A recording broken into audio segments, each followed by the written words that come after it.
صلی اللہ تعالی علیہ وسلم کے جود و سخا کو روایت کیا ہے، کتابوں میں لکھا ہے، حدیثیں بیان کی گئی ہیں۔ بخاری شریف کی حدیث ہے، اللہ کے نبی صلی اللہ تعالی علیہ وسلم کے پاس جب کبھی کوئی سائل آتا، کوئی کسی چیز کی حاجت لے کر آتا، رسول پاک صلی اللہ تعالی علیہ وسلم نے کبھی بھی اس کے لیے لا کا لفظ استعمال نہیں فرمایا، جس کا مطلب ہوتا ہے نہیں، یعنی میں تجھے یہ نہیں دے سکتا، ایسا کبھی حضور نے نہیں فرمایا۔ مانگنے والوں نے ہر طرح کی چیزیں مانگی ہوں گی، اور دینے والے رسول نے کبھی نہ نہیں کہا، اور نہ کہنا میرے رسول پاک صلی اللہ تعالی علیہ وسلم کی عادت نہیں۔ حضور اکرم صلی اللہ تعالی علیہ وسلم کے پاس لوگوں کے مانگنے کا جو انداز ہمیں کتابوں میں ملتا ہے، وہ صرف پیسے مانگنے کا اور مال مانگنے کا نہیں۔ ہمارے ہاں دنیا میں ہم اور آپ سخی بنیں گے اگر کن چیزوں میں؟ جو مال ہمارے پاس ہے یہ دے کر کے ہی سخی کہلائیں گے۔ آپ کے پاس پیسے زیادہ تھے، آپ بانٹ رہے ہیں، سخی کہلائیں گے۔ آپ کی سخاوت کے لیے یہاں دنیا میں صرف آپ کے پیسوں کا ہی اثر دکھتا ہے، آپ پیسے کسی کو دے رہے ہیں، یا چلیں اس کی بجائے آپ راشن بانٹ رہے ہیں تو سخی ہو گئے، یا چلیں اس کے علاوہ آپ اپنی جائیداد دے رہے ہیں کسی کو تو سخی ہو گئے۔ اس کے علاوہ کیا دے سکو گے؟ رسول پاک صلی اللہ تعالی علیہ وسلم کے پاس مانگنے والے صرف جائیداد یا صرف مال یا حصی چیزیں نہیں، بلکہ مانگنے والے اپنی بیماریوں کی شفا بھی مانگتے تھے۔ اللہ کے نبی صلی اللہ تعالی علیہ وسلم وہ بھی دے رہے ہیں۔ کسی نے اولاد مانگی، یہ ہمارے اور آپ کے اختیار میں نہیں ہے، لیکن رسول نے اس کے لیے دعا کی، اولاد بھی ملی۔ تو یہ سخاوت دنیا میں ہم میں سے کون کر سکتا ہے؟ کوئی آئے اگر بچہ مانگنے کے لیے، اولاد مانگنے کے لیے، تم یہی کہو گے کہ مال ہے میرے پاس، مال دے دیتا ہوں، اولاد دینا میرا کام نہیں۔ رسول پاک صلی اللہ تعالی علیہ وسلم کے پاس جن لوگوں نے ان چیزوں کا سوال کیا، حضور نے انہیں نہ نہیں کہا، ان کے لیے دعائیں فرمائی۔ کئی ایسے صحابہ ہیں جنہوں نے اپنے ان چیزوں کا سوال کیا ہے جس کا براہ راست اللہ سے تعلق ہے، لیکن رسول کریم صلی اللہ تعالی علیہ وسلم نے نہ نہیں فرمایا۔ یہ اس بات کی دلیل ہے کہ دینے والا حقیقی مالک اللہ ہی ہے، لیکن رسول کے دروازے سے عطا کرتا ہے۔ ایک صحابی، یہ ترمذی شریف کی حدیث ہے، وہ آئے حضور پاک صلی اللہ تعالی علیہ وسلم کی بارگاہ میں، اپنی آنکھوں کا نابینا تھے، آنکھوں کی شکایت لے کر کے آئے۔ حضور اکرم صلی اللہ تعالی علیہ وسلم سے عرض کرنے لگے، میرے آنے جانے میں بڑی دقت ہوتی ہے، میں نمازوں کے لیے آ نہیں سکتا، اور آنکھ میری بینا نہیں ہے، جس کی وجہ سے بڑی مشکلیں ہیں۔ حضور پاک صلی اللہ تعالی علیہ وسلم نے انہیں مسجد میں 2 رکعت نماز ادا کرنے کا حکم دیا، اور فرمایا جا اللہ رب العزت کی بارگاہ میں یوں عرض کر کہ اے اللہ، میں تیرے نبی کے واسطے سے تجھ سے آنکھ مانگ رہا ہوں۔ وہ صحابی نے کہا، میں نے ایسے ہی کہا جیسے رسول نے فرمایا تھا، مسجد کے دروازے سے باہر نہیں نکلا تھا کہ میری آنکھیں روشن ہو چکی تھیں۔ اب یہ آنکھ دینا بھی اللہ کے حبیب صلی اللہ تعالی علیہ وسلم کے اختیار میں ہے۔ میرے عزیزو، حقیقی عطا کرنے والا مالک اللہ ہی ہے، لیکن رب تبارک و تعالی مسبب الاسباب ہے، پوری کائنات کو اس نے اسباب میں رکھا ہے۔ اگر کوئی تم سے یہ کہتا ہے یہ تو شرک ہے کسی اور سے مانگنا، اللہ ہی سے مانگنا چاہیے، اللہ ہی دیتا ہے۔ میرے عزیز، اللہ رب العزت کا دستور یہ ہے، وہ کسی بھی چیز کا محتاج نہیں۔ وہ چاہتا تو براہ راست تم کو آسمان سے اتار دیتا، ماں اور باپ کے ہونے کی ضرورت کیوں پیش آئی تمہارے؟ وہ اللہ تعالیٰ پوری کائنات کو اسباب میں رکھا ہے۔ ایک عورت ایک مرد کے اختلاط سے بچہ دنیا میں آتا ہے، یہ سب کو معلوم ہے کہ اللہ ماں اور باپ کا محتاج ہے؟ بغیر ماں باپ کے بھی اللہ بچہ پیدا کر سکتا ہے، لیکن اس نے کائنات کا نظام اسباب پر رکھا ہے۔ تمہیں وہ چاہے تو اناج سیدھے بارش برسا کر کے دے دے، لیکن نہیں، اس نے اسباب پر رکھا ہے کہ تم زمین کے اندر ایک بیج بوؤ گے، وہ کومپل کی شکل میں اگے گا، پھر پودا آئے گا، پھلیاں ہوں گی، اناج آئے گا، پھر کاٹو گے، پھر گھر میں اناج آئے گا۔ یہ اتنے مراحل سے جو گزارا جا رہا ہے، کیا اللہ اس چیز کا محتاج ہے؟ نہیں، محتاج نہیں، لیکن اس کا قانون ہے، وہ دنیا کی تمام چیزوں کو اسباب پر رکھا ہے۔ عزیزان گرامی، اس نے قرآن بھی ہمیں ڈائریکٹ نہیں دیا، چاہتا تو پورے انسانوں کو ایسی قرآن سنا دیتا، نہیں بلکہ اپنے نبی کے سینے کے واسطے سے قرآن پہنچایا ہے۔ ایمان ہم تک رسول کے ذریعے سے آیا۔ ان تمام چیزوں میں جب تمہیں کوئی شک و شبہ نہیں ہوتا تو پھر رسول پاک صلی اللہ تعالی علیہ وسلم کی بارگاہ کے متعلق اگر ہم یہ کہیں وہاں سے شفا بھی مل سکتی ہے، اولاد بھی مل سکتی ہے، مال و متاع بھی مل سکتے ہیں، تو پھر شرک اور بدعت اور خرافات کے فتوے کیوں یاد آتے ہیں؟ یہاں پر بھی یہی فارمولے پہ عمل کرو، دینے والا حقیقی مالک اللہ ہی ہے، لیکن جس طرح وہ بارش برسانے کے لیے فرشتہ رکھا ہے، ہوا چلانے کے لیے فرشتے رکھا ہے، پوری کائنات کو رزق تقسیم کرنے کے لیے اپنا محبوب کیوں نہیں رکھے گا؟ رسول پاک صلی اللہ تعالی علیہ وسلم کا در یقیناً یہ اللہ کا ہی در ہے، بخدا خدا کا یہی ہے در، نہیں اور کوئی مفر مقر جو وہاں سے ہو یہیں آ کے ہو، جو یہاں نہیں تو وہاں نہیں۔ میرے عزیزو، رسول پاک صلی اللہ تعالی علیہ وسلم کی جود و سخا کے متعلق صحابہ کرام نے جو روایات بیان کی ہیں وہ میں چند روایات کے بعد آگے بڑھتا ہوں، مثالوں کے ذریعے سے، دلائل کے ذریعے سے آپ کو میں بتاتا ہوں۔ حقیقت میں آپ حضور پاک صلی اللہ تعالی علیہ وسلم کی ہر عادت کو سننے کے بعد، اس سے قبل آپ نے سنا ہے حضور حسن و جمال میں بے مثل و بے مثال تھے، حضور پاک صلی اللہ تعالی علیہ وسلم کا رحم کرنے میں کوئی دوسرا ثانی نہیں ہے، حضور پاک صلی اللہ علیہ وسلم کا عدل کرنے میں کوئی دوسرا ہمسر نہیں نظر آتا، ان کے برابر کسی بھی خلق میں، کسی بھی عادت میں کوئی دوسرا نہیں دکھتا، اسی طرح عطا کرنے میں بھی ان کے برابر کوئی دوسرا ملتا ہی نہیں۔ اخیر میں تم مجبوراً ہو یا مسرورن ہو یہ کہو گے سب سے اعلیٰ و والا ہمارا نبی، سب سے بالا و والا ہمارا نبی۔ آپ کو یہ کہنا پڑے گا حضور پاک صلی اللہ تعالی علیہ وسلم سب سے اعلیٰ ہیں، کن چیزوں میں؟ ہر عادت میں، ہر خصلت میں، ہر خلق میں میرے آقا کو اللہ تعالیٰ نے عظیم بنایا ہے۔ عزیزان گرامی، رسول پاک صلی اللہ تعالی علیہ وسلم کی سخاوت کے متعلق فرماتے ہیں صحابہ، خاص طور پر رمضان کا مہینہ جیسی آتا اللہ کے نبی صلی اللہ تعالی علیہ وسلم اتنا عطا کرتے کہ پورے 11 مہینے میں اتنا نہیں ہو۔ 11 مہینے کی سخاوت ملا کر رمضان کا مقابلہ نہیں ہوتا۔ ایک بار بحرین سے حضرت علا الحضرمی رضی اللہ تعالیٰ وہاں کے گورنر تھے، بحرین سے انہوں نے 1 لاکھ درہم حضور کے تحفے میں پیش کیے۔ 1 لاکھ درہم بہت بڑی قیمت ہوتی ہے، آج کے اعتبار سے 100 کروڑ کے اوپر چلے جائیں۔ وہ چاندی کے درہم ہوا کرتے تھے، ان کی مالیت، ان کی قیمت بہت زیادہ ہوا کرتی۔ حضور پاک صلی اللہ تعالی علیہ وسلم کی بارگاہ میں وہ 1 لاکھ درہم آئے۔ صحابہ فرماتے ہیں حضور اکرم صلی اللہ تعالی علیہ وسلم نے مسجد نبوی کی فرش پر وہ سب بکھیر دیا اور بیٹھے رہے، یہاں تک کہ پورا دن حضور صلی اللہ تعالی علیہ وسلم ان اشرفیوں کے پاس، ان درہموں کے پاس بیٹھے رہے۔ مدینے والوں کو آواز دیا جاتا رہا، لوگ اپنی اپنی حاجتوں کے مطابق آتے تھے، اپنے تھیلے بھر بھر کر لے جاتے تھے، یہاں تک کہ حضرت عباس رضی اللہ تعالیٰ عنہ آئے۔ حدیث میں ہے انہوں نے اتنا جمع کیا کہ وہ اٹھا کر لے جا نہیں سک رہے تھے، اٹھا نہیں پا رہے تھے۔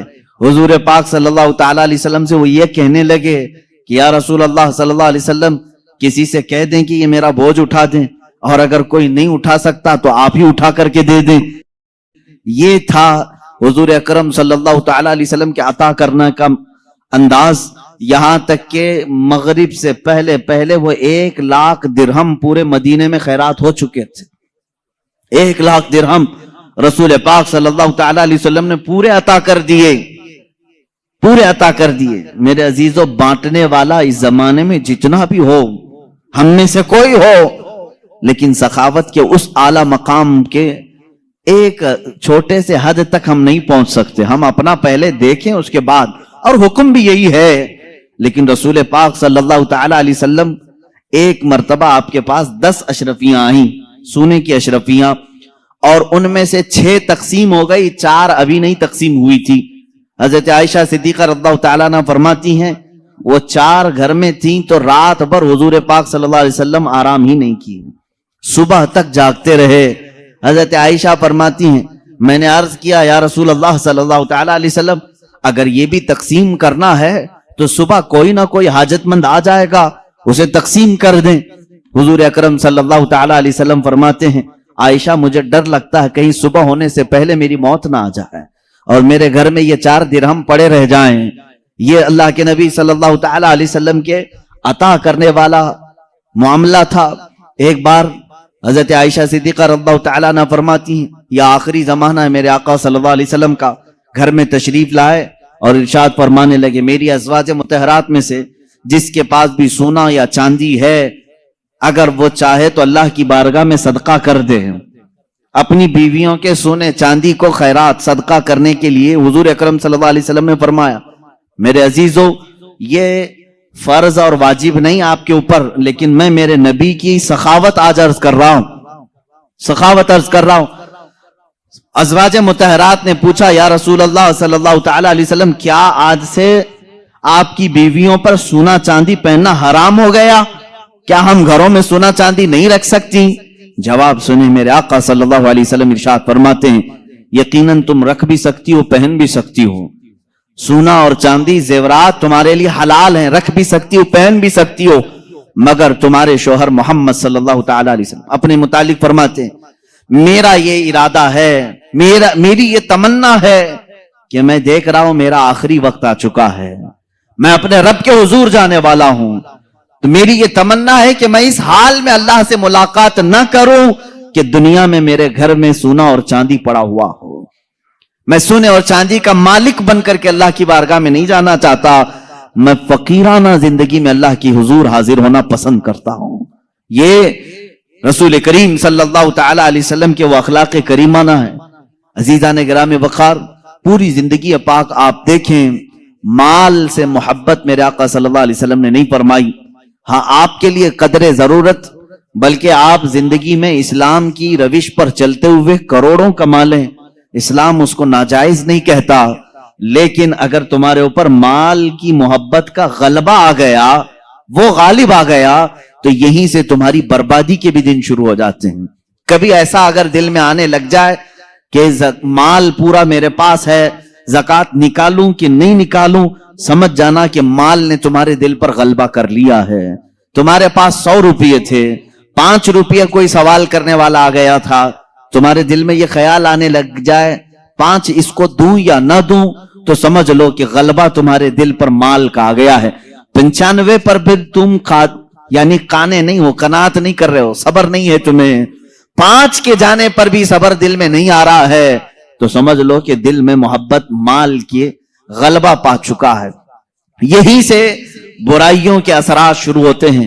جس دنیا کی اور جس مال کی مذمت شریعت میں آئی ہے وہ ہر مال کی نہیں ہے. آپ کماؤ, خوب کماؤ, لیکن ایسی ہی جیسے سمندر میں کشتی تیرتی ہے, سمندر میں کشتی تیرتی ہے, جب تک کشتی پانی کے اوپر چل رہی ہے اس کی زندگی ہے, اس کی بقا ہے, لیکن پانی اگر کشتی کے اندر آ گیا تو پانی میں وہ کشتی غرق ہو جاتی ہے, ڈوب جاتی ہے. تم دنیا میں رہو, تم دنیا میں رہو, مال جتنا چاہے کما لو, لیکن تمہارے اندر دنیا آ گئی تو ڈوب جاؤ گے, غرق ہو جاؤ گے. اب یہ کیسے پتا چلے گا کہ میرے اندر دنیا بھر گئی ہے یا نہیں بھری؟ یہ تمہارے اٹھنے والے ہاتھ ہی بتائیں گے, یہ تمہارے دینے والے ہاتھ ہی بتائیں گے کہ جب جب ضرورت مند تمہارے پاس آتا ہے تو تمہارے پاس مال ہونے کے باوجود تم اسے دینے کا خیال کرتے ہو یا نہیں کرتے ہو. اگر کچھ بھی دینے کا خیال آیا ہے, اللہ کا شکر بجا لاؤ کہ اللہ نے تمہارے دل کو دنیا کی محبت سے پاک رکھا ہے, تم عطا کرنے والوں میں سے ہو. اور قیامت کے دن لوگوں کو دینے والا اور بانٹنے والا اللہ کا محبوب کہلائے گا, اللہ رب العزت کا وہ محبوب ہوگا, کیونکہ عطا کرنا اللہ کی صفت ہے, اور اس صفت پر جو دنیا میں عمل کرتا رہے گا وہ اللہ کا حبیب کہلائے گا. قیامت کے دن وہ پاکوں میں اور انعام پانے والوں میں شمار ہوگا. آج ان حالات سے ہم گزر رہے ہیں, ہم دیکھتے ہیں پریکٹیکلی دینے والے جو معاملات ہیں, اگر دل پر تمہارے بوجھ لگتا ہے کسی کو دے کر کے, یا پھر دینے کے بعد احسان جتانے والا جذبہ آتا ہے, سمجھ لو کہ تمہیں دنیا نے جکڑ رکھا ہے, تمہیں دنیا نے اپنے گھیرے میں لے رکھا ہے. حضور پاک صلی اللہ تعالی علیہ وسلم کی بارگاہ میں صحابہ نے سوال کیا تھا دنیا میں طاقتور چیز کیا ہے؟ تو یہ حدیث لمبی ہے. آپ نے فرمایا تھا کہ دنیا میں بہت طاقتور چیز پہاڑ ہیں، لوہا ہے. حضور پاک صلی اللہ علیہ وسلم نے فرمایا لوہا ہے. صحابہ نے کہا کیا اس سے بھی زیادہ سخت کوئی چیز ہے؟ کہا اس سے زیادہ سخت آگ ہے، آگ لوہے کو بھی جلا دیتی. کہا آگ سے بھی زیادہ سخت کوئی چیز ہے دنیا میں؟ کہا پانی ہے، پانی آگ کو بجھا دیتا ہے. پانی سے بھی زیادہ طاقت کسی کے پاس ہے؟ آپ نے فرمایا ہوا کے اندر ہے. ہوا دنیا کی سب سے زیادہ طاقتور، اور وہ بڑی بڑی چیزوں کو اکھاڑ پھینکتی ہے اگر جوش میں آ جائے. اس کے سامنے کیا درخت کیا عمارتیں سب ہیچ ہیں. پانی وہ تباہی نہیں لا سکتا جو ہوا لا سکتی. پھر صحابہ نے پوچھا کیا ہوا سے بھی زیادہ سخت اور طاقتور کوئی ہے؟ اب اللہ کے نبی صلی اللہ علیہ وسلم نے فرمایا ہاں ایک چیز ہے اور اس سے زیادہ طاقتور کوئی چیز نہیں. پوچھا صحابہ نے وہ کیا ہے؟ حضور پاک صلی اللہ تعالی علیہ وسلم فرماتے ہیں ہواؤں سے زیادہ طاقتور وہ ہاتھ ہے کہ اس سے دے تو دوسرے کو خبر نہ ہو. وہ ہاتھ سب سے زیادہ طاقتور ہے کہ بند مٹھی میں دیا دوسرے ہاتھ کو خبر نہیں ہوئی. وہ دنیا کا سب سے طاقتور ترین ہاتھ ہے. یہ اخلاص کے ساتھ جو اللہ کی بارگاہ میں دیا گیا ہے وہ ہاتھ قیمتی ہے. عزیزان گرامی وقار، سخاوت انسان کے لیے کیا درجہ رکھتی ہے حدیث سے سن لو. حضور صلی اللہ تعالی علیہ وسلم نے فرمایا سخاوت جنت کے درختوں میں سے ایک درخت ہے. کیا ہے؟ درخت ہے سخاوت. سخاوت تو کوئی ہارڈ لفظ میں نہیں کہہ رہا ہوں، سب کو معلوم ہے. دینے والے آدمی کو اس کو دانی آپ کہتے ہو اپنی زبان میں، بہت دانی ہے، دیالو ہے یا فیاض ہے یا سخی ہے. سخاوت جنت کے درختوں میں سے ایک درخت ہے اور اس کی شاخیں دنیا میں پھیلی ہوئی ہیں. یہ حدیث ہے. حضور صلی اللہ علیہ وسلم فرماتے ہیں اب دنیا میں جس نے اس کی شاخ پکڑ لی، جو دنیا میں سخاوت کیا گویا کہ اس درخت کی شاخ کو اس نے پکڑ لیا. میرے آقا فرماتے ہیں یہ شاخ اسے اپنی جڑ تک جنت میں لے جائے گی. وہ پکڑ لیا ہے شاخ کو اور یہ شاخ اسے اپنی جڑ جو جنت میں درخت ہے وہاں تک لے جائے گی. اور میرے آقا صلی اللہ علیہ وسلم نے فرمایا بخالت، کنجوسی، مال کو دبا کر کے رکھنا، اس کے بھی 3 درجے ہیں الگ الگ. بخالت الگ الگ قسم کی ہے. ایک بخالت تو یہ ہے کہ اپنے پہ تو خرچہ کرتا ہے لیکن دوسروں کو نہیں دیتا. اپنے پہ خرچ کرتا ہے دوسروں کو نہیں دیتا، یہ بھی بخیل ہے. ایک اس سے بھی اعلیٰ قسم کا بخیل ہے، ڈینجر قسم کا کنجوس، نہ دوسروں پہ خرچ کرتا ہے نہ اپنے پہ خرچ کرتا ہے. وہ پھر کیوں مال کماتا ہے؟ وہ ایسا ہی کتا ہے جو بیل کے چارے پہ بیٹھا ہوا ہے. بیل کے چارے پہ بیٹھنے والا کتا معلوم ہے؟ گھاس پہ. بیل گھاس کھاتا ہے، بکری گھاس کھاتی ہے، لیکن کتا اس چارے پہ بیٹھا ہوا ہے، نہ بکری کو کھانے دیتا ہے نہ خود کھاتا ہے. کتا گھاس نہیں کھائے گا اور نہ بکری کو کھانے دے گا. اس طرح بہت سارے کتے بیٹھے ہوئے ہیں. اب لفظ اگر سخت لگ رہا ہے تو معاف کریں، لیکن یہ حقیقت ہے. جو اس طرح کے مال پر جمے بیٹھے ہوئے ہیں وہ اسی کتے کی طرح ہیں جو نہ خود کھا سکتے ہیں نہ دوسرے کو کھانے دیتے ہیں. تو یہ بخالت کا اعلیٰ درجہ ہے. اور یہ کیا ہے بخالت؟ حدیث پاک میں ہے بخالت دوزخ کے درختوں میں سے ایک درخت ہے، جہنم کے درختوں میں سے ایک درخت ہے. اس کی شاخیں دنیا میں پھیلی ہوئی ہیں. جس نے کنجوسی کی، جس نے بخالت کی، اس نے اس بخالت کے درخت کی شاخ کو پکڑ لیا. اب یہ شاخ اسے اپنے جڑ جہنم تک لے کر جائے گی، وہ دوزخ تک اسے لے جائے گی. بخیل آدمی دوزخ میں لے جائے گا. حدیث ہے السخی قریب من اللہ وقریب من الملائکۃ وقریب من الناس وبعید من النار. حضور فرماتے ہیں سخی آدمی اللہ سے قریب ہے، فرشتوں سے قریب ہے، جنت سے قریب ہے، تمام انسانوں سے قریب ہے، دوزخ سے دور ہے. والبخیل بعید من اللہ وبعید من الملائکۃ وبعید من الجنت وبعید من الناس وقریب من النار. حضور فرماتے ہیں اور بخیل آدمی، کنجوس آدمی اللہ سے دور ہے، فرشتوں سے دور ہے، انسانوں سے دور ہے، جنت سے دور ہے، لیکن دوزخ سے بہت قریب ہے، دوزخ سے زیادہ قریب ہے۔ عزیزان گرامی، میرے نبی کی صفات میں کبھی بخالت آئی نہیں، وہ کسی چیز میں بخالت نہیں کیے، بلکہ ان کے صحابہ کی سخاوت کا حال یہ ہے کہ جو کوئی ان کے گھروں پر آتا تھا اسے اتنا عطا کرتے کہ وہ اپنی قوم میں جا کر کے اعلان کرتے کہ محمد عربی صلی اللہ علیہ وسلم کے غلام اتنا عطا کرتے ہیں کہ ہماری کئی پشتیں اس پر کھا کر گزارا کر سکتی۔ نبی کونین صلی اللہ علیہ وسلم کی عطا کرنے کا حال تو بہت اعلیٰ ہے۔ صفوان بن امیہ، جن کے متعلق میں نے اسے قبل بھی بیان کیا تھا، جنگ بدر میں امیہ جس کو قتل کیا گیا تھا، صفوان امیہ کا بیٹا حضور پاک صلی اللہ تعالی علیہ وسلم سے ملنے کے لیے آیا اور اللہ کے نبی صلی اللہ تعالی علیہ وسلم سے اس نے سوال کیا، کیا آپ مجھے کچھ دے سکتے ہیں؟ حضور پاک صلی اللہ علیہ وسلم نے اس وقت صفوان کو اتنی بکریاں دی کہ صحابہ فرماتے ہیں 2 پہاڑوں کے بیچ میں جتنی جگہ تھی وہ سب بکریوں سے بھر گئی، ایک شخص کو اتنی بکریاں دی۔ اب وہ جا کر کے مکہ میں، وہ اسلام قبول کر چکے تھے بعد میں، وہ صحابی رسول، اپنی پوری قوم کو بتایا، اے لوگوں بھلائی چاہتے ہو تو اسلام میں آؤ، اس لیے کہ رسول اتنا دیتے ہیں کہ تمہاری 7 پشتیں گزار لیں گی۔ محمد صلی اللہ علیہ وسلم اتنا دیتے ہیں کہ تمہاری 7 پشتیں کھا کر آرام سے گزارا کریں گی۔ حضور اکرم صلی اللہ تعالی علیہ وسلم کی زندگی پاک میں جب کبھی کسی نے آپ سے کسی چیز کا سوال کیا اور اگر اس وقت آپ کے پاس نہ رہا مال تو کیا حضور منع کر کے کل کے لیے ٹال دیتے؟ صحابی رسول فرماتے، حضرت عمر فاروق رضی اللہ تعالیٰ عنہ بھی مجلس میں حاضر ہیں، ایک مرتبہ 90,000 درہم آئے حضور کے پاس، 90,000 درہم بانٹتے رہے سب ختم ہو گئے۔ ایک عورت تاخیر سے آئی، اس نے کہا یا رسول اللہ صلی اللہ علیہ وسلم، میں مدینے کی غریب عورت ہوں، سنا ہے آج مال بانٹا جا رہا ہے، مال تقسیم کیا جا رہا ہے، مجھے بھی کچھ عطا کریں۔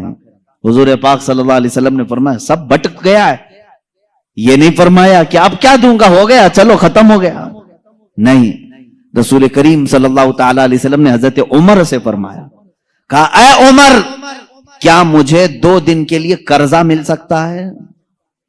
قرض میں کچھ درہم مل سکتے ہیں؟ کہا رسول پاک صلی اللہ تعالی علیہ وسلم نے ایک شخص سے قرض لیا، قرض لے کر کے اس خاتون کو جتنی ضرورت تھی وہ پورا مال دیا، اور قرض خواہ سے کہا کہ تیرا ذمہ میرے اوپر ہے، میں تیرا قرض ادا کروں گا۔ ایک مرتبہ نہیں کئی مرتبہ ایسے معاملات آئے۔ اللہ کے نبی صلی اللہ تعالی علیہ وسلم کے پاس اگر کوئی اس حال میں آیا کہ آپ کے پاس کچھ نہیں ہو، آپ نے قرض لیا اور اسے نہ نہیں کہا، نہ کہنا میرے رسول کی عادت ہی نہیں۔ حضور پاک صلی اللہ تعالی علیہ وسلم نے اسے عطا کیا۔ حضرت ابو ہریرہ رضی اللہ تعالیٰ عنہ کا حال سنیں۔ سیدنا ابو ہریرہ یہ وہ صحابی ہیں جو اصحاب صفہ میں سے تھے۔ اصحاب صفہ ان صحابہ کو کہتے ہیں جو اپنا گھر بار سب چھوڑ کر کے بارگاہ رسول میں رہتے تھے۔ مسجد نبوی سے لگ کر کے ایک کٹا تھا جس پر ایک چھوٹی سی چھت بنائی گئی تھی چھپر کی، اس کے نیچے 70 صحابہ رہتے تھے، ان کا گھر بھی وہی تھا، ان کی کل جہاں وہی تھی۔ ان کا کھانا پینا کیا تھا؟ حضور پاک صلی اللہ تعالی علیہ وسلم کی بارگاہ میں کچھ بھی صدقہ آ جائے تو یہی 70 صحابہ کو حضور پیش کر دیتے، حضور صدقہ نہیں استعمال فرماتے۔ حضرت ابو ہریرہ فرماتے ہیں ایک مرتبہ ایسا ہوا کہ 2 دن تک کھانے کو کچھ آیا ہی نہیں، کچھ نہیں ملا۔ حضرت ابو ہریرہ کہتے ہیں میں مسجد سے باہر نکل آیا روڈ پر، یعنی راستے پر، میں یہ دیکھنے کے لیے کہ حضور اگر باہر نکلیں گے تو پیٹ کو کچھ راحت مل جائے گی۔ کیسی راحت؟ کھانے کی نہیں۔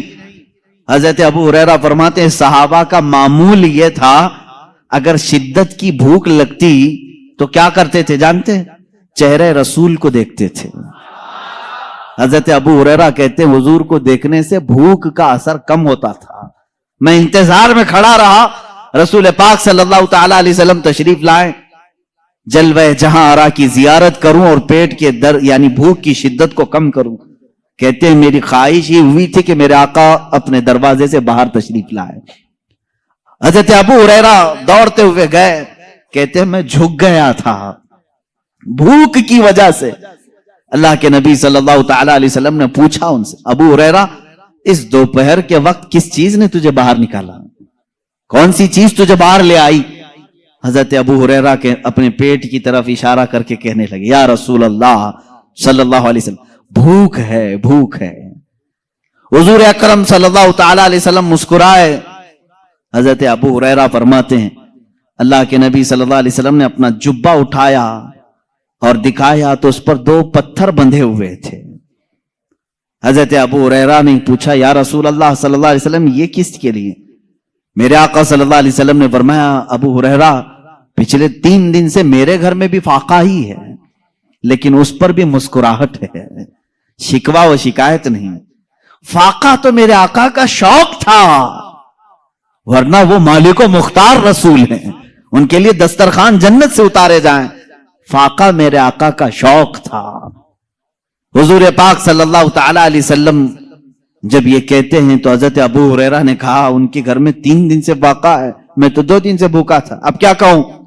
لیکن یہاں پر بھی نہ کہنا میرے آقا کی عادت نہیں۔ ابو ہریرہ سے کہا چلو تمہارا کچھ نہ کچھ انتظام کریں گے۔ لے کر کے راستے سے چلے تو حضرت ابو بکر و عمر بھی مل گئے، وہ دونوں بھی بھوکے تھے، وہ بھی بھوک کی وجہ سے ہی باہر نکلے تھے۔ حضور صلی اللہ تعالی علیہ وسلم ان ساتھیوں کو لے کر سیدھے ابو ایوب انصاری کے مکان پر آئے، میزبان رسول تھے۔ اللہ کے نبی صلی اللہ تعالی علیہ وسلم ان کے گھر پر اکثر جایا کرتے تھے۔ وہ کتنے خوش نصیب صحابہ ہیں جن کے گھر کائنات کا آقا آتا ہو۔ حضور صلی اللہ تعالی علیہ وسلم خود تشریف لے آتے۔ حضرت ابو ایوب انصاری گھر پر تھے، دیکھا حضور پاک تشریف لائے۔ حضور نے خود پوچھا کہ ابو ایوب گھر میں کھانے کا کچھ ہے؟ انہوں نے کہا اے اللہ کے نبی صلی اللہ تعالی علیہ وسلم، پکا تو کچھ ہے نہیں، آپ حکم فرما دیں تو ایک بکری کا بچہ ہے اسے ذبح کر دوں۔ حضور اکرم صلی اللہ علیہ وسلم نے حکم فرمایا، بکری ذبح ہو گئی۔ اب یہاں پر دیکھیں یہ صحابہ حضور کے ساتھ دسترخوان پر ہیں، بکری ذبح ہوئی صحابی رسول کے گھر میں۔ حضرت ابو ایوب یہ کبھی نہیں سوچتے تھے ایک ہی بچی ہے وہ بھی مہمان آ گئے، بلکہ وہ جب بھی حضور تشریف لاتے وجد میں آتے تھے، اپنی خاتون سے کہتے تھے کہ آج میری کامیابی کا دن ہے، آج ہمارے اوج ہیں، آج ہمارے مقدر جاگے ہوئے ہیں۔ حضرت ابو ایوب کے گھر کھانے سالن بنا گوشت کا۔ حضرت ابو ہریرہ فرماتے ہیں کہ گوشت کے سالن کے انتظار میں ہم تھے، کافی بھوکے تھے، بھوک کتنی لگی ہوئی تھی، لیکن دسترخوان پر جب سالن بن کر کے آیا، میرے عزیزو یہ رسول پاک کا وہ گھرانہ ہے جو پوری کائنات کو نوازتا ہے، لیکن خود اللہ کے حبیب صلی اللہ تعالی علیہ وسلم نے سادگی کو پسند فرمایا ہے۔ یہ آپ کا فخر تھا۔ دسترخوان پر سالن آیا۔ حضرت ابو ہریرہ اس وقت تک یہ سوچتے تھے شاید میرے سے زیادہ بھوکا کوئی نہیں ہوگا، میرے سے زیادہ کوئی بھوکا نہیں رہے گا۔ جب سالن ڈالا جانے لگا تو میرے آقا صلی اللہ علیہ وسلم نے ایک اور کٹوری منگوائی، سالن کو نصف کیا اور کہا جاؤ میری بیٹی فاطمہ کے گھر دے آؤ، اس لیے کہ پچھلے 9 دن سے وہ فاقے میں ہے۔ اللہ اکبر۔ یہ لجپال گھرانہ، سخی گھرانہ، نہ کہنا ان کی عادت نہیں۔ قرآن نے تو ان کی فضیلت میں آیت نازل کی، وَيُطْعِمُونَ الطَّعَامَ عَلَى حُبِّهِ مِسْكِينًا وَيَتِيمًا وَأَسِيرًا۔ آپ نے سنا ہوگا سیدہ کائنات فاطمہ زہرا کے گھر میں روزے سے تھے سارے لوگ۔ ایک دن ایک یتیم آیا، 5 روٹیاں دے دی، دوسرے دن ایک قیدی آیا، 5 روٹیاں دے دی، ایک مسکین آیا اسے 5 روٹیاں دی، 3 دن تک صرف پانی پر وہ افطار کرتے رہے۔ اس سخاوت کے درجے کو میں سمجھتا ہوں پوری دنیا نہیں پہنچ سکتی، پوری کائنات نہیں پہنچ سکتی۔ حاتم طائی کی جو سخاوت مشہور ہے، کوئی مجھے یہ نہیں بتا سکتا کہ حاتم طائی خود بھوکا رہ کر لوگوں کو دیا ہو۔ ہاں، خود کا گھر ٹھیک ٹھاک تھا، کھا پی کر کے دوسروں کو دیا جا رہا تھا، لیکن رسول پاک کی سخاوت میں یہ اثر آپ کو دیکھنے کو ملے گا۔ اللہ کے نبی صلی اللہ تعالی علیہ وسلم نے فقر کو اختیار کیا، لیکن امت کو ہمیشہ مالدار دیکھا، امت کے نصیبے کو ہمیشہ بلند فرمایا۔ جو نہ بھولا ہم غریبوں کو رضا، یاد اس کی اپنی عادت کیجیے۔ میرے عزیزوں، بعض لوگوں کو یہ غلط فہمی نہ ہو جائے، رسول پاک صلی اللہ تعالی علیہ وسلم اگر مالک و مختار تھے تو پیوند لگا لباس کیوں پہنتے تھے؟ کھجور کے رہتے، سونے کی کرسی پر بیٹھتے۔ آپ مجھے بتاؤ، اس سنت پر اگر امت کو عمل کرنا ہوتا تو کیا کرتی؟ حضور کی ہر سنت پر عمل کرنے کی خواہش امتی کی ہے یا نہیں؟ میرے آقا جیسے جیسے کرتے تھے اس کو سنت کہتے ہیں۔ اگر رسول پاک بڑے عالیشان محل بناتے اور سونے کی کرسی لیتے تو مجھے بتاؤ اس سنت پر کتنے لوگوں کا عمل ہو سکتا تھا؟ حضور کی پوری زندگی ایسی عادتیں ہیں کہ بغیر چھت والا غریب بھی میرے آقا کی سنت پر عمل کر سکتا ہے۔ حضور کی سنتوں پر عمل کرنا ہر امت کے لیے آسان ہے، اسی لیے میرے آقا صلی اللہ تعالی علیہ وسلم نے ہائی پروفائل کی زندگی اختیار نہیں کی، کیونکہ امت پر دشوار نہ ہو، امت میری اداؤں پہ اور سنتوں پہ عمل کرنے میں دشواری محسوس نہ کرے۔ اب آئیں، اللہ کے نبی صلی اللہ تعالی علیہ وسلم جو بے انتہا عطا کرتے تھے، بے حساب نوازتے تھے، اس کی چند مثالیں میں عرض کروں۔ بارگاہ رسالت مآب صلی اللہ تعالی علیہ وسلم سے کس کو کیا ملا ہے یہ وہ لوگ بتائیں گے جن کو ملا ہے۔ صحابہ اکرام رضوان اللہ تعالی علیہ مجمعین کی عادت یہ تھی، بیمار ہوں تو رسول پاک کے پاس آ جاتے، اپنی پیٹ کے درد کی شکایت لے کر آئے، کوئی آنکھوں کی نابینا ہونے کی شکایت لے کر آئے، کوئی زبان کے گونگا ہونے کی شکایت لے کر کے آئے، اور ہر ایک کو میرے آقا صلی اللہ علیہ وسلم نے عطا کر کے بھیجا ہے۔ پیٹ کے درد والے کو پیٹ کے درد سے شفا، اور گونگے کو زبان، نابینا کو آنکھیں، لنگڑے شخص کو پاؤں، یہ تمام چیزیں رسول کریم صلی اللہ تعالی علیہ وسلم کے دربار سے عطا کی گئی۔ اب مسئلہ یہاں آتا ہے، اب جب ہم یہ بیان کرتے ہیں رسول سخی تھے، بے حساب عطا کرتے تھے، تو کچھ لوگ کہتے ہیں ہمیں ایکسپٹ ہے اس چیز کا، ہم مانتے ہیں، لیکن وہ ان کی زندگی میں تھا، اب تو وہ قبر میں جا چکے، اب وہ قبر میں جا چکے، اب تم مت مانگو۔ تو اس لیے اب میں اپنے ٹاپک کو بعد وفات حضور کی سخاوت پر ہی کہنا چاہوں گا۔ حضور کی وفات کے بعد وہ کیا کیا عطا کرتے ہیں؟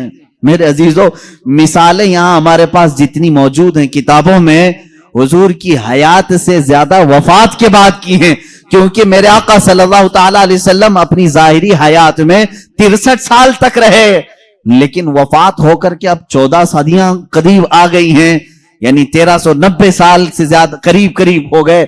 اللہ کے حبیب صلی اللہ تعالی علیہ وسلم کی اتنے لمبے عرصے میں کیا امت کو کبھی کچھ نہیں ملا وہاں سے؟ جس کو نہیں ملا ہوگا وہ الگ بات ہے، لیکن جن کو ملا ہے وہ وقت کے تاجدار ہیں، محدثین ہیں، فقہاء ہیں، علماء ہیں، جن کے جھوٹ بولنے کے متعلق کبھی امت تصور نہیں کر سکتی۔ اتنے سارے لوگوں نے روایات کیا ہے میرے آقا صلی اللہ تعالی علیہ وسلم کی عطا کے سلسلے میں۔ حافظ الحدیث محمد ابن منقدر رضی اللہ تعالیٰ بڑے حدیث کے حافظ ہیں، حافظ کہتے ہیں جس کو 1,00,000 سے زیادہ حدیثیں یاد ہوں، یہ محدث ہیں۔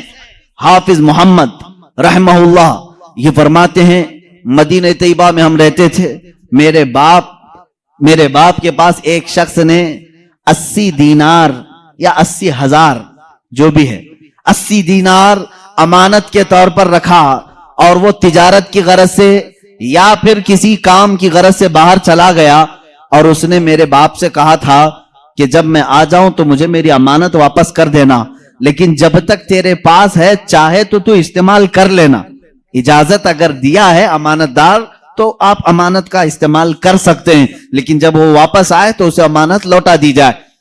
حافظ الحدیث محمد رحمہ اللہ فرماتے ہیں میرے باپ کو 80 دینار دیے اس شخص نے، اور پھر وہ چلا گیا، میرے والد نے ضروریات کے مطابق خرچ کر لیا، انہوں نے سوچا وہ لمبا وقت لگے گا آنے کے لیے، اسے تقریباً پورے 80 دینار خرچ ہو گئے۔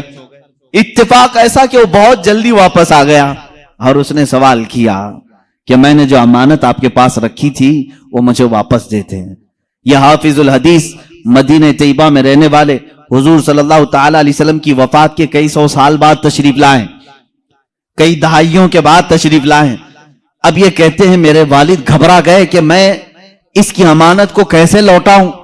80 دینار اسی وقت فوراً لا کر کے پیش کرنا یہ معمولی بات نہیں تھی. آپ نے کہا مجھے 1 دن کا وقت دے دے, کل تک میں انتظام کرنے کی کوشش کرتا ہوں. اب ان کو شرمندگی لاحق ہو گئی, میں نے اس کی امانت کا استعمال کر لیا, بدنام نہ ہو جاؤں, اور انتظام کروں تو کہاں سے کروں. حافظ الحدیث رحمہ اللہ فرماتے ہیں میرے باپ سیدھے قبر رسول کے پاس آ گئے, روضہ رسول کے پاس بیٹھ کر رونے لگے, اور میں نے دیکھا ظہر سے عصر تک, عصر سے مغرب تک, مغرب سے عشاء, عشاء سے فجر تک وہ وہیں قبر رسول کے پاس بیٹھے رہے, روتے تھے.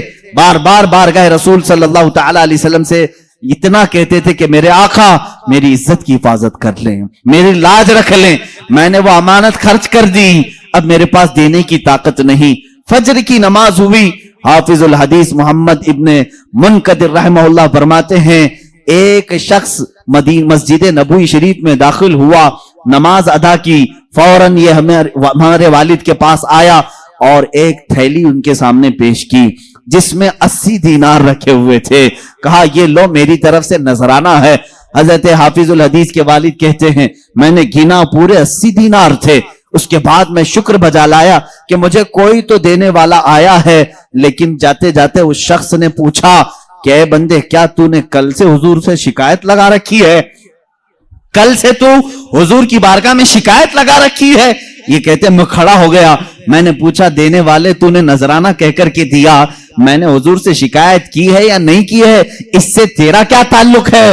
وہ کہتا ہے بات در حقیقت یہ ہے کل میرے رات میں معراج ہو گئی, میرے آقا تشریف لائے خواب میں اور تیری طرف مجھے اشارہ کر کے بتایا کہ اس شخص کو 80 دینار کی ضرورت ہے, تو اپنے گھر سے لے جا کر دے دے, یہ تیرا قرض میرے اوپر رہے گا.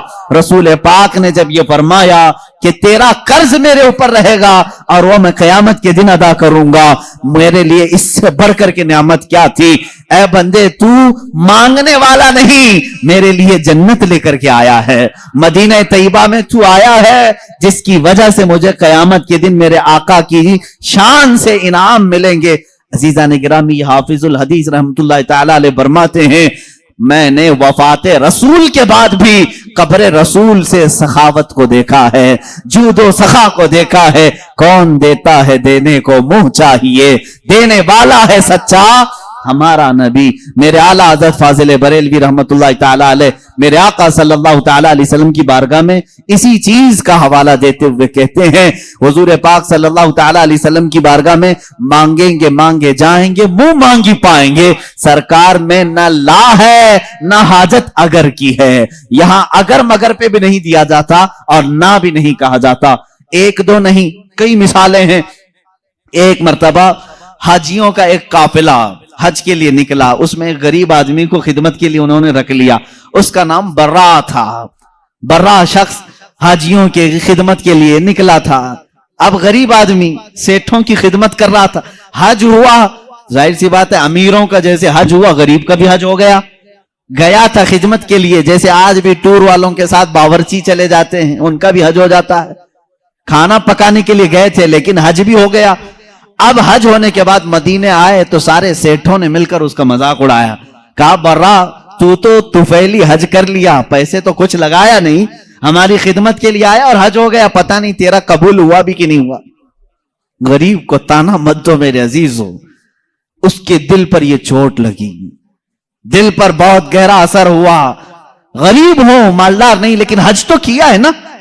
لیکن ان امیروں نے یہ کہا کہ تیرا حج قبول ہوا کہ نہیں ہوا. وہ رونے لگا اور روتے روتے بارگاہ رسول میں حاضر ہو گیا. رسول پاک صلی اللہ تعالی علیہ وسلم کی قبر اطہر کے پاس بیٹھا رہا اور روتے روتے ظہر ہو گئی. اس نے کہا آقا آپ کی امت کے غریب کو لوگوں نے چھیڑا ہے, کیا آپ کا غریب بے سہارا بے کس بے یارو مددگار رہے گا؟ اس کے حج کے متعلق لوگ سوال کر رہے ہیں, پیسے والے سوال کر رہے ہیں. دنیا نے دیکھا قبر رسول صلی اللہ تعالی علیہ وسلم کے کنارے سے ایک چٹھی برآمد ہوئی جس پہ لکھا ہوا تھا برا بریء من النار وقبل الحج, برا جہنم سے آزاد ہے, اس کا حج قبول ہو چکا ہے. جو لوگ بیان کیے انہوں نے دیکھا لیکن کسی کو یہ نہیں خبر کہ چٹھی آئی کہاں سے۔ میرے عزیزو، فقہا، محدثین، علماء، اساتین ملت، سلف صالحین کا عقیدہ یہ تھا، یا رسول اللہ تو زندہ ہے واللہ، تو زندہ ہے واللہ، میری چشم عالم سے چھپ جانے والے میرے آقا صلی اللہ تعالی علیہ وسلم آج بھی جود و نوال کے بادشاہ ہیں، سخاوت کے اعلیٰ ترین منصب پر فائز ہیں۔ آج بھی وہ اسی طرح دیتے ہیں جیسے کل دیا کرتے تھے، اور صبح قیامت تک نوازتے رہیں گے۔ عزیزان گرامی وقار، رسول کریم صلی اللہ تعالی علیہ وسلم کے دربار سے جو کچھ بھی عطا کیا گیا ہے وہ ایک دو مثالیں نہیں۔ حافظ الحدیث ہیں ابو حفص سمرقندی رحمہ اللہ، ایک مشہور عالم دین ہے، انہوں نے اپنی کتاب میں لکھا ہے کہ مکہ مکرمہ میں ایک شخص کے ساتھ ایسا معاملہ پیش آیا کہ اس شخص کے والد کا انتقال ہوا، والد کا، باپ کا انتقال ہوا، لیکن باپ کا جیسے انتقال ہوا اچانک اس کے گھر میں معاملہ یہ ہوا کہ اس کے باپ کا چہرہ بگڑ گیا تھا، جانور کی طرح ہو گیا تھا۔ اب میت کا چہرہ اگر بگڑ جائے، گدھے کی طرح دکھے، کتے کی طرح دکھنے لگے، کیا وہ دوسروں کو زیارت کروا سکے گا؟ بیٹا جلدی سے چادر ڈال دیا اور رونے لگا کہ میرے باپ کی کون سی خطا تھی نہیں معلوم، اللہ کا غضب ہو گیا ہے۔ اب جنازہ اٹھاؤں تو کیسے اٹھاؤں؟ لوگ ہمیشہ تانا ماریں گے، ہمیشہ یہ کہیں گے کہ فلاں کا باپ مرنے کے وقت بگڑے ہوئے چہرے کے ساتھ دنیا سے گیا ہے، اللہ کا عذاب آیا تھا۔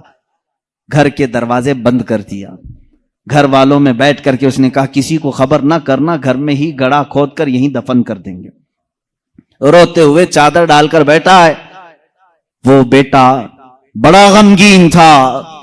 تھوڑی دیر کے بعد گھر کے پیچھے والے دروازے کا کواڑ کھلتا ہے، ایک بزرگ گھر کے اندر آتے ہیں، ان کے چہرے پر چادر ہے، وہ سیدھے چلتے چلتے اس مرے ہوئے آدمی کے پاس آئے، چادر ان کے سر سے ہٹائی، اپنا ہاتھ اس کے چہرے پر پھیرا، پھر چادر ڈال دی اور اس بیٹے کے پاس آئے، پوچھا کہ کیا بات ہے، کیوں غم کر رہا ہے، کیوں رو رہا ہے؟ کہا آپ کون ہیں، کہاں سے آئے؟ میں تو نہیں جانتا، لیکن بات تو یہ ہے کہ میرے باپ انتقال کر گئے، ان کا چہرہ بگڑ گیا ہے، میں اسی غم میں رو رہا ہوں، اور آپ خدا کے واسطے کسی کو نہ بتائیں۔ آنے والے بزرگ نے کہا جا دیکھ تیرے باپ کا چہرہ تو سلامت ہے۔ وہ کہتا ہے میں جا کر اٹھا، چادر کو ہٹایا تو میرے باپ کا چہرہ تو چاند کی طرح چمک رہا تھا۔ ابھی میں اسی خوشی میں غم کے مارے پہلے رو رہا تھا، اب خوشی کے مارے آنسو آ گئے۔ اے اللہ، تو نے میرے باپ کی عزت رکھی، میرے گھر کی عزت رکھی، میں ابھی اسی خوشی کے آنسوؤں میں تھا۔ آنے والے وہ بزرگ واپس جا چکے تھے، دروازے تک پہنچے تھے، میں دوڑتے ہوئے گیا، ان کا دامن پکڑا، آپ نے یہ مجھ پر احسان کیا، آپ فرشتے ہو یا اللہ کے ولی ہو، کون ہو جو میرے گھر پر اتنا بڑا احسان کیا؟ آنے والے بزرگ نے کہا انا محمد رسول اللہ صلی اللہ علیہ وسلم، کہا میں محمد اللہ کا رسول ہوں۔ حضور پاک صلی اللہ تعالی علیہ وسلم نے فرمایا تیرے باپ کے انتقال کے وقت بات یہ تھی کہ اس کی ایک اچھی عادت تھی، تیرے باپ کی ایک اچھی عادت یہ تھی، یہ اس وقت تک سونے کے لیے بستر پر نہیں لیٹتا تھا جب تک رات میں 100 مرتبہ مجھ پہ درود نہیں بھیجتا تھا۔ ہر رات 100 مرتبہ یہ درود بھیجتا پھر سوتا، لیکن اس کی ایک خطا تھی، ایک گناہ تھا اس کا، لیکن باپ کا گناہ میں بیٹے کو نہیں بتاؤں گا۔ میرے آقا صلی اللہ تعالی علیہ وسلم نے چھپایا، اس گناہ سے اللہ ناراض تھا جس کی وجہ سے اس کا چہرہ بدل گیا۔ یہ مکہ مکرمہ کی بات ہے، مکہ مکرمہ کی بات ہے، اس کی وجہ سے اس کا چہرہ بدل گیا۔ تیرے باپ کا روزانہ پڑھا ہوا درود جو فرشتہ میرے بارگاہ تک پہنچاتا ہے، اس فرشتے نے مجھے خبر کی کہ اے اللہ کے رسول، آپ کے فلاں غلام کے ساتھ غضب ہو گیا ہے، اللہ نے عذاب نازل کیا، اس کا چہرہ بگڑ گیا ہے۔ اے رسول پاک، وہ بندہ روزانہ آپ پر 100 بار درود بھیجتا تھا، کرم فرمائے۔ حضور فرماتے ہیں میں اسی وقت چل کر تیرے گھر آیا، تیرے باپ کا چہرہ بگڑا تو تھا، مگر میں نے میرے مولا سے سوال کیا، اے اللہ تیرے حبیب پر درود بھیجنے والا، اس کے چہرے کو اگر تو سلامت نہیں رکھے گا تو آنے والے لوگ تانا دیں گے کہ رسول پر درود بھیجنے والا بھی نہیں بچ پایا. اے مولا تو میرے ذریعے سے اس کے چہرے کو سلامت کر دے. اللہ نے میری دعا قبول کی, میں نے اس کے چہرے پر ہاتھ رکھا, اللہ نے تیرے باپ کے چہرے کو چمکتے چاند کی طرح کر دیا. وہ عطا کرنے پر آئیں تو بے حساب عطا کریں. بعد وفات کی بات میں کر رہا ہوں, یہ ظاہری زندگی کی بات نہیں. وفات ہو کر کئی سال ہو چکے تھے تب کی بات ہے. اسی لیے تو ہم عاشقوں کا یہ کہنا ہے, یا رسول اللہ سنا ہے آپ ہر عاشق کے گھر تشریف لاتے ہیں, میرے گھر میں بھی ہو جائے چراغاں یا رسول اللہ, میرے دل میں بھی ہو جائے چراغاں یا رسول. میرے آقا آؤ کہ مدت ہوئی ہے تیری راہ میں اکھیاں بچھاتے بچھاتے, بڑے دن ہوئے ہیں میرے آقا گھر کو سجاتے سجاتے. اللہ کے نبی صلی اللہ تعالی علیہ وسلم کا انتظار کرو اے مسلمانوں, چاہے ہماری زندگی اس پہ فنا ہو جائے, ختم ہو جائے. دید کے لیے ترستے رہو اور اسی انتظار میں تمہاری زندگی کٹنی چاہیے.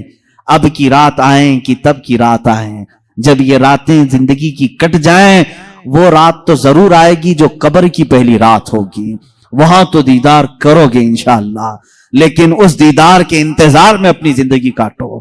یہ نہیں کہ اپنی آنکھوں کو حسیناؤں کی غلاظت سے بھر لو, گندی تصویروں سے گندی فلموں سے اپنی آنکھوں کو داغدار کر لو.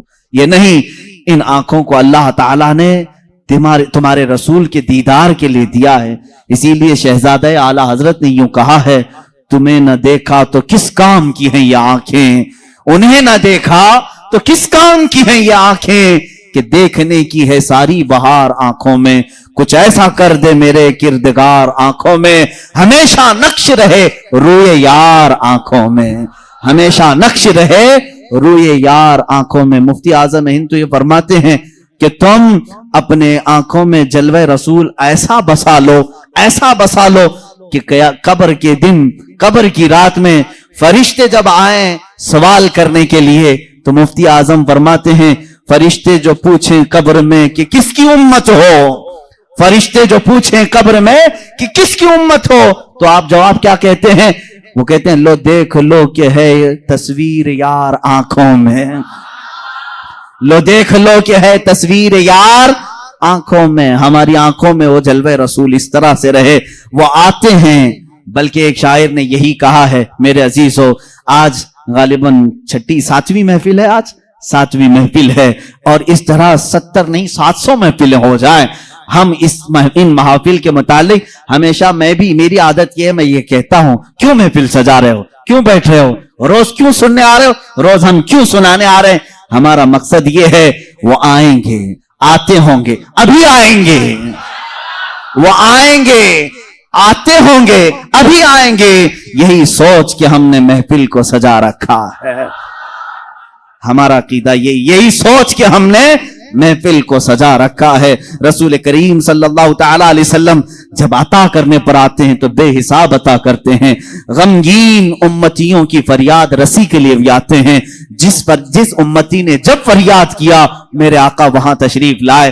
آپ کو معلوم ہے اللہ کے نبی صلی اللہ تعالی علیہ وسلم کی ایک اور بات میں بتا دوں, مشہور زمانہ قصیدہ مولا یا صلی وسلم دائما ابدا علی حبیبک خیر الخلق کلہم.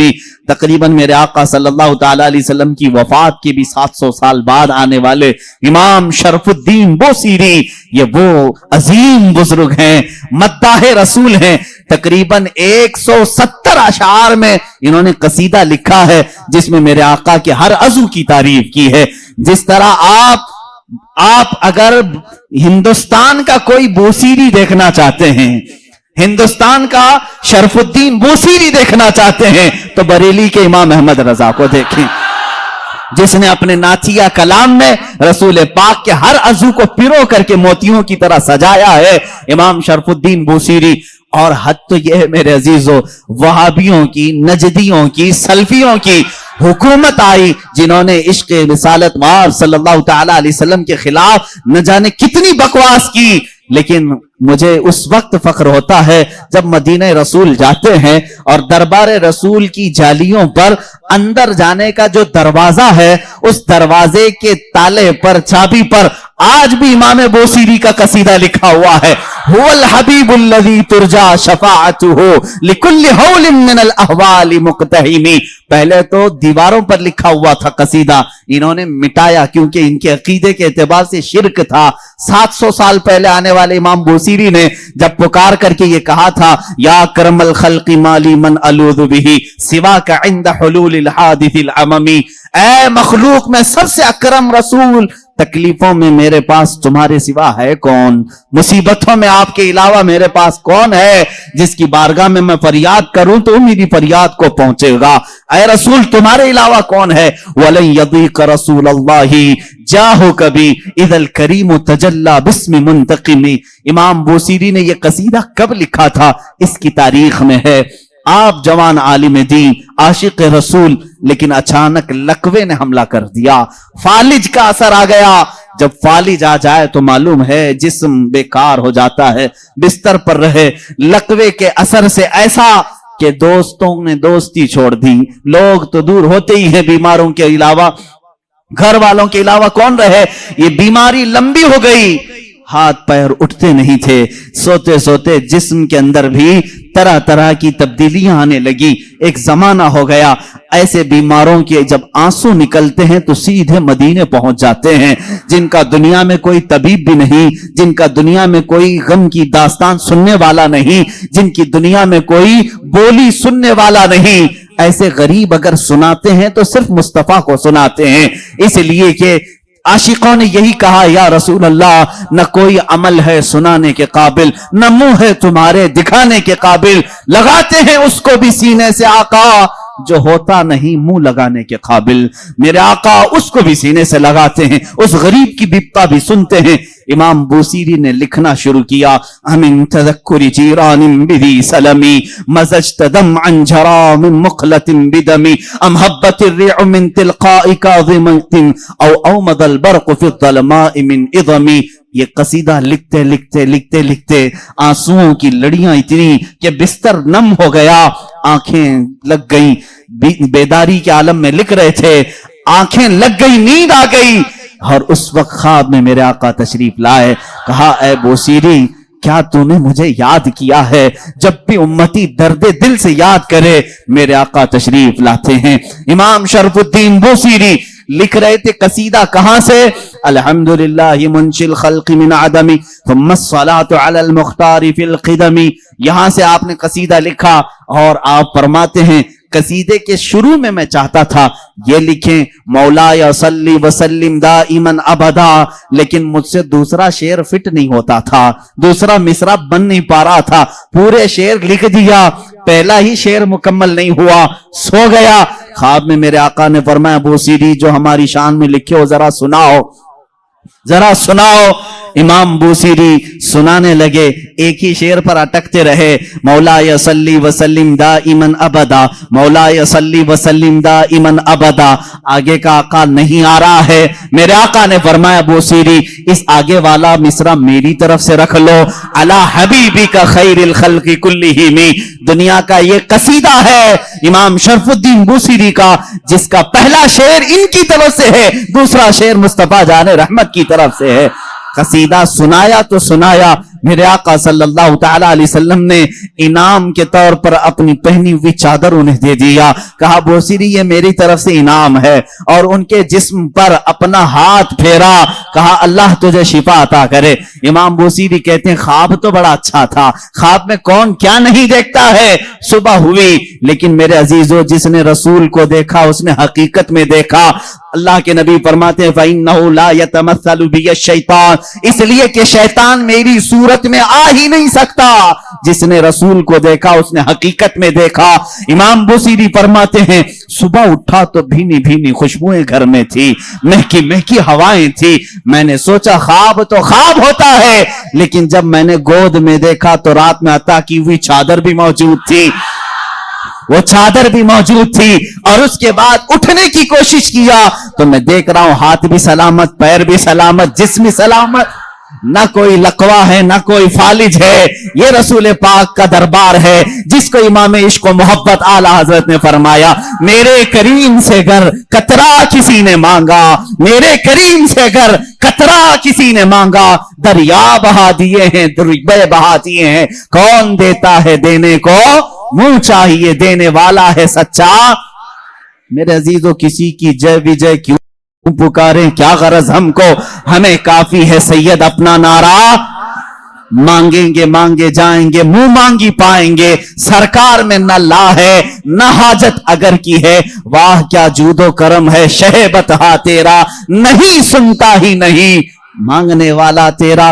ہمارے پاس جب اتنے سارے اشعار ہیں تو دوسروں کے ہاں در در کی ٹھوکریں کیوں کھائیں، ہم ادھر ادھر کی ٹھوکریں کیوں کھائیں، پھر کے گلی گلی تباہ ٹھوکریں سب کی کھائی کیوں، دل کو جو عقل دے خدا۔ تقریباً اعلی حضرت یاد کیے جائیں گے، صبح قیامت تک سنیوں میں اعلی حضرت کو یاد کیا جائے گا۔ بریلی کے امام نے ہی ہمیں راستہ مدینے کا دکھایا ہے، ہر مصیبت میں مانگو رسول پاک سے، ہر بے کسی کے عالم میں پکارو اسی رسول کو۔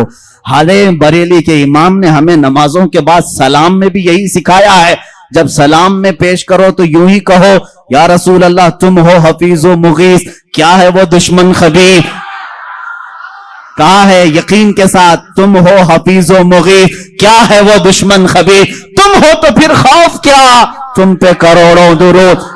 اعلی حضرت نے ہمیں یہی سکھایا ہے، کس سے مانگنا چاہیے، رسول پاک سے۔ یہاں مانگنا شرک نہیں، جو رسول پاک کے پاس مانگا وہ اللہ سمجھ کر کے نہیں مانگ رہا ہے بلکہ اللہ والا سمجھ کر مانگ رہا ہے، اللہ کا عطا کرنے والا رسول سمجھ کر کے مانگ رہا ہے۔ ہم تو سلام میں بھی یہی پیش کرتے ہیں میرے آقا صلی اللہ تعالی علیہ وسلم کی بارگاہ میں کہ آقا آپ ہی ہمارا سہارا ہیں، آپ ہی ہمارے بے کسی کے وقت مددگار ہیں۔ آؤ سعادت الدارین کی ایک روایت میں تمہارے سامنے پیش کرتا ہوں اور میں سمیٹتا ہوں گفتگو کو، کون دیتا ہے دینے کو منہ چاہیے، یہی ہمارا عنوان سخن ہے۔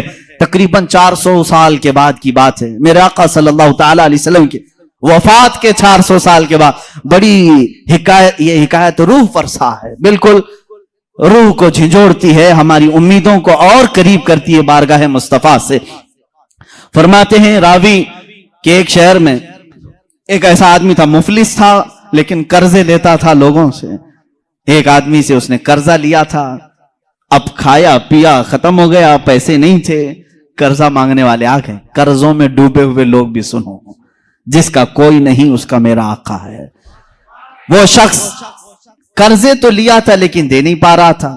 اب جو قرض خواہ آدمی ہے اس نے دھمکیاں دی، نہیں دیا، اس کے بعد اس نے مقدمہ کر دیا قاضی کے پاس، کورٹ میں طلب ہوا۔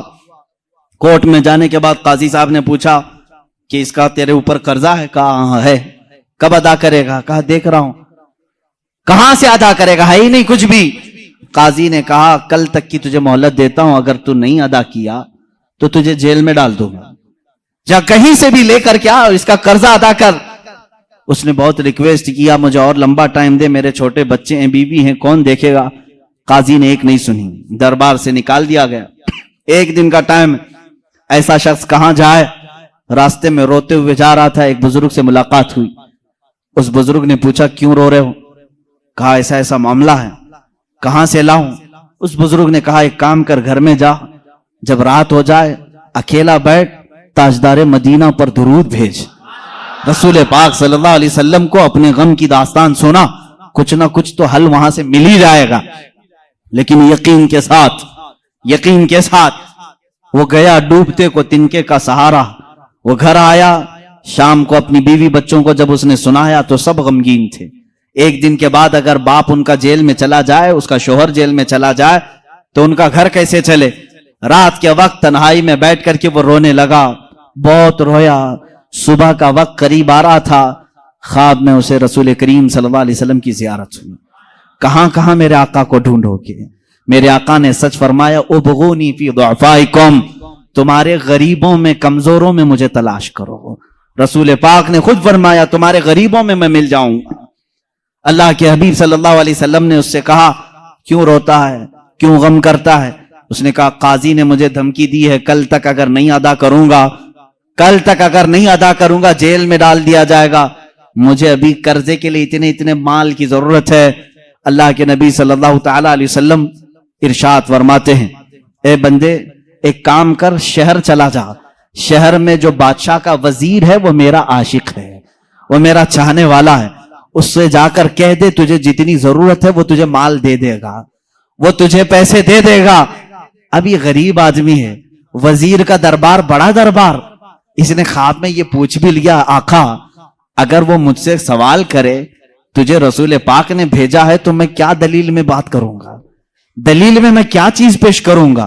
حضور پاک نے یہ تک بھی بتا دیا، فرمایا اس کا ایک راز ہے جو میرے علاوہ کوئی نہیں جانتا، میں تجھے بتاتا ہوں، اس سے جا کر کے کہہ دینا اگر وہ تجھ سے سوال کرے کہ تیرے پاس کیا دلیل ہے تجھے رسول نے بھیجا تو اتنا ہی کہنا کہ اے وزیر روزانہ تم سونے سے پہلے، صبح سورج کے نکلنے سے پہلے 1000 بار اپنے نبی پر درود بھیجتے ہو اور کل کی رات بھول گئے درود نہیں بھیجے، کل کی رات تم نے درود نہیں بھیجا، یہ کہہ دینا اسے۔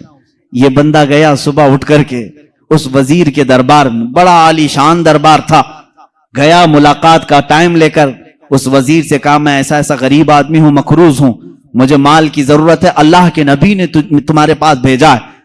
وہ غصے میں آیا، کہا فقیروں کی اب یہ عادت ہو گئی کہ مانگنے کے لیے اللہ کے نبی کا نام لینے لگے کہ رسول نے بھیجا۔ اس نے کہا نہ میں جھوٹ نہیں کہہ رہا ہوں، مجھے رسول پاک نے یہ بھی بتایا ہے کہ تم روزانہ 1000 بار حضور پر درود بھیجتے ہو۔ وہ اپنی کرسی سے اچھل آیا اور اس نے کہا یہ بات تو میری بیوی کو تک خبر نہیں ہے، کسی کو نہیں معلوم۔ کہا کیا کہا رسول پاک نے؟ کہا کہ کل تم بھول گئے تھے درود نہیں بھیجے۔ اس نے کہا حقیقت میں میرے آقا نے سچ فرمایا، کوئی زندگی کی ایک رات آج تک میری قضا نہیں ہوئی، کل میری زندگی میں ایسا دن آیا کہ میں درود نہیں پڑھ سکا، بہت رویا، اپنے خزانے کے پاس لے جا کر اسے کھڑا کر دیا، اے غریب آدمی تجھے جتنے مال کی ضرورت ہے لے جا، بس میرا دل آج سے مطمئن ہوا کہ میرا درود رسول تک پہنچ رہا ہے، میرے آقا کی نظر میں ہے، میں میرے آقا کو منا لوں گا، میں میرے آقا سے صلح کر لوں گا، لیکن تو میرے لیے خوشخبری کا قاصد بن کر آیا ہے، تو میرے لیے خوشی کا پیغام لے کر آیا ہے، تجھے جو چاہے لے جا۔ اس غریب نے کہا نہ مجھے جتنی ضرورت ہے اتنا لیتا ہوں، اتنا ہی مال لیا، دوڑا دوڑا خوشی سے آیا۔ کہاں آیا؟ عدالت میں، قاضی بھی تھے، قاضی سے کہا قاضی صاحب قرض خواہ کو بلاؤ، آج سینہ چوڑا تھا، مال موجود تھا، جس کا حساب ادا کروں گا۔ قاضی کے پاس وہ قرض خواہ آئے لیکن محفل جمی تھی، اسی وقت قاضی نے کہا بیٹھ جا، تھوڑا ٹھنڈا ہو جا، سکون لے لے۔ تھوڑی دیر کے بعد قاضی نے بالکل ہی یہاں الگ ہی معاملہ کر دیا۔ قاضی نے کہا یہ غریب جس کا قرضہ دینا ہے وہ سب کھڑے ہو جائیں، بتائیں کتنا قرضہ ہے۔ سبوں نے کہا اتنا ہے۔ قاضی نے کہا یہ نہیں، میں اپنی جیب سے ادا کروں گا، میں ادا کروں گا اس کا قرضہ۔ یہ غریب کھڑا ہوتا ہے، کہتا ہے کل تو جیل کی دھمکی، کل تو آپ بند کرنے کی دھمکی دے رہے تھے، آج میری طرف سے قرضہ ادا کرنے کی بات۔ قاضی کہتے ہیں کل تک میں تجھے نہیں پہچانتا تھا، کل جب رات گیا مصطفیٰ کریم کی زیارت ہوئی، میرے آقا نے تیری طرف اشارہ کر کے مجھے بتایا کہ اے قاضی تیرے پاس دنیا کی بہت دولت ہے، اس ایک غریب کا قرضہ تو اپنی جیب سے ادا کر، میں کل تجھے جنت کے محلات بدلے میں ادا کروں گا۔ اے غریب نہ تو مال نہیں دے گا، میں ہلکے میں سودا نہیں کروں گا، مجھے رسول نے بشارت دی ہے، میں تیرا مال اپنی جیب سے ادا کروں گا۔ جب یہ قاضی کی باتیں سننے لگے سارے قرض خواہ کھڑے ہوئے، کہا جب یہ آدمی اتنا افضل ہے کہ بارگاہ رسول میں مقبول ہے، ہم گواہی دیتے ہیں کہ ہم نے سب قرضہ معاف کر دیا، اب بھی اگر اسے چاہے تو ہم سے لے سکتا ہے۔ کون دیتا ہے دینے کو منہ چاہیے، کون دیتا ہے دینے کو منہ چاہیے، دینے والا ہے سچا ہمارا نبی، اتنا دیا سرکار نے مجھ کو جتنی میری اوقات نہیں، یہ تو ان کا کرم ہے ورنہ مجھ میں تو ایسی بات نہیں۔ عزیزان گرامی، آج جو ہم اس مقام پر ہیں یہاں پر بھی ہم فخر سے یہی کہتے ہیں یا رسول اللہ اتنا دیا سرکار نے مجھ کو جتنی میری اوقات نہیں، یہ تو ان کا کرم ہے ورنہ مجھ میں تو ایسی بات نہیں. آپ خود دیکھو اللہ کے نبی نے تمہیں, ان کے صدقے میں اللہ نے تمہیں کیا کیا نہیں دیا ہے. یہ رسول کی سخاوت نہیں ہے تو اور کیا ہے. آج بھی مانگنے کا سلسلہ باقی رکھو, لیکن اس کے در سے نہیں, دربار رسالت سے مانگیں گے. کیوں؟ ان کے ہم غلام ہیں, انہی سے مانگیں گے. غلام اپنے آقا سے مانگتا ہے تو اچھا لگتا ہے. اب ایک اور روایت میں عرض کرتا ہوں, حضرت علا ابن مبارک, بعض روایت میں جلا ابن مبارک رحمہ اللہ تابعی ہیں, یہ فرماتے ہیں مدینے میں پہنچا تھا حضور پاک صلی اللہ تعالی علیہ وسلم کے مدینے پہنچا, بھوکا تھا, کچھ بھی کھانے کے لیے نہیں تھا, پیسے بھی ختم ہو گئے تھے. مسجد نبوی میں گیا, دوپہر کا وقت تھا, وہ بھوک کی وجہ سے شدت سے تکلیف ہو رہی تھی, سو گیا یہ کہہ کر کے یا رسول اللہ تمہارا مہمان ہوں, آپ ہی کھلائیں. کس سے مانگوں, کون دے گا مدینے میں, اور مدینے میں آ کر دوسروں سے مانگوں اچھا بھی نہیں لگتا. آپ کے ہوتے ہوئے کس دربار پر میں جاؤں. حضور پاک صلی اللہ تعالی علیہ وسلم کی بارگاہ میں سوال کیا, سو گیا. میرے عزیزو کتنی مثالیں میں تمہارے سامنے رکھوں, یہ فقہائے امت, محدثین اور بزرگوں کی بات میں کر رہا ہوں, عام بندوں کی نہیں. حضرت شیخ علا فرماتے ہیں میں نے خواب میں دیکھا قبر رسول سے حضور پاک صلی اللہ تعالی علیہ وسلم تشریف لا رہے ہیں. آپ کے ایک ہاتھ میں روٹی ہے اور ایک ہاتھ میں شہد ہے, ہاتھ میں روٹی اور شہد ہے, اور کہتے ہیں ابن مبارک تجھے بھوک لگی ہے, تو مدینے میں آیا, میرا مہمان ہے, یہ روٹی اور شہد لگا کر کھا لے. کہتے ہیں میں جلدی سے بڑھ کر ہاتھ سے روٹی لے لیا, شہد لگا کر کھاتا رہا. آدھی روٹی کھایا تھا, کب؟ خواب میں بعد وفات رسول, حضور کی ظاہری زندگی کی بات نہیں کر رہا ہوں, وفات کے کئی سو سال بعد کی بات. اور خواب میں حضور کھلا رہے ہیں, روٹی کھلا رہے ہیں, شہد کھلا رہے ہیں. کہتے ہیں عصر کا وقت ہو گیا, مؤذن نے اذان دینا شروع کیا تو مسجد میں جو بھی سوئے ہوں گے اٹھا دیے جاتے ہیں. کسی نے پیر پکڑ کر کھینچ کر مجھے اٹھا دیا, میں جھٹکا لے کر اٹھا تو دیکھا آدھی روٹی اور شہد اب بھی میرے ہاتھ میں موجود ہے. کون دیتا ہے دینے کو, منہ چاہیے دینے والا ہے سچا ہمارا نبی. عزیزان گرامی وقار, اس طرح کی بے شمار مثالیں ہیں. آخری بات میں عرض کرتا ہوں, سراج الامہ تاج الامہ امام اعظم ابو حنیفہ رضی اللہ تعالیٰ عنہ فرماتے ہیں رسول پاک صلی اللہ تعالیٰ علیہ وسلم کی بارگاہ میں جب جانا ہوا تو آپ نے حضور کی شان میں ایک نعت لکھی, ایک قصیدہ لکھا, یا سید السادات جئتک قاصدا ارجو رضاک واحتمی بحماک. یہ قصیدہ لمبا قصیدہ ہے. کہتے ہیں میں نے کسی کو نہیں سنایا, لکھ کر کے رکھ لیا, بارگاہ رسول میں جا کر کے سناؤں گا, حضور کے دربار میں پہلے سناؤں گا. امام اعظم ابو حنیفہ رحمہ اللہ سفر کر کے مدینے پہنچتے ہیں, صبح کا وقت ہے, اذان سے پہلے مسجد نبوی میں مؤذن جو اذان دینے کے لیے اونچی جگہ کھڑا ہوتا ہے, کہتے ہیں وہاں مؤذن کھڑے ہو کر اذان سے پہلے یہ گنگنا رہا ہے, یا سید السادات جئتک قاصدا ارجو رضاک واحتمی بحماک. امام اعظم کہتے ہیں میرے شعر لیک ہو گئے, میری نعت لیک ہو گئی, پہلے سے مؤذن مسجد نبوی کا سنا رہا ہے, اسے کیسے خبر ہوئی؟ کہتے ہیں یہ کسی نے پہلے سے لکھ رکھا تھا, یہ کس کی نعت ہے؟ یہ تو میں نے لکھی ہے. جب اس نے گنگنا کر اذان دے کر اپنا اختتام کیا, نیچے آیا تو میں نے اس کا ہاتھ پکڑ لیا, پوچھا یہ تو نے قصیدہ جو تلاوت کیا یہ کہاں سے, یہ تیرا لکھا ہے کسی بزرگ کا لکھا ہے؟ وہ کہتا مجھے معلوم نہیں, یہ میرا لکھا نہیں, کسی بزرگ کا نہیں. کل خواب میں میں نے مصطفیٰ کریم صلی اللہ علیہ وسلم کو دیکھا, اللہ کے نبی صلی اللہ علیہ وسلم کی محفل سجی تھی, اس محفل میں یہ قصیدہ پڑھا جا رہا تھا کہ رسول فرما رہے تھے کل میرا ایک چاہنے والا آئے گا اور میری قبر پہ یہ سنائے گا. میں نے وہ اشعار سن لیے, یاد کیا, وہ میزنا سے آج میں نے تلاوت کی. میرے آقا صلی اللہ علیہ وسلم اپنے غلاموں کو کتنا نوازتے ہیں, جو جائے اسے اس کے اعتبار سے نوازتے ہیں, جو جس حیثیت سے جائے حضور نے اس کو اس حیثیت سے نوازا ہے. لیکن ایک شان یہ ہے میرے آقا کی, ایک شان ہے, میں اور آپ کسی کو دے دیں تو کیا کہیں گے, جا اللہ تیرا بھلا کرے.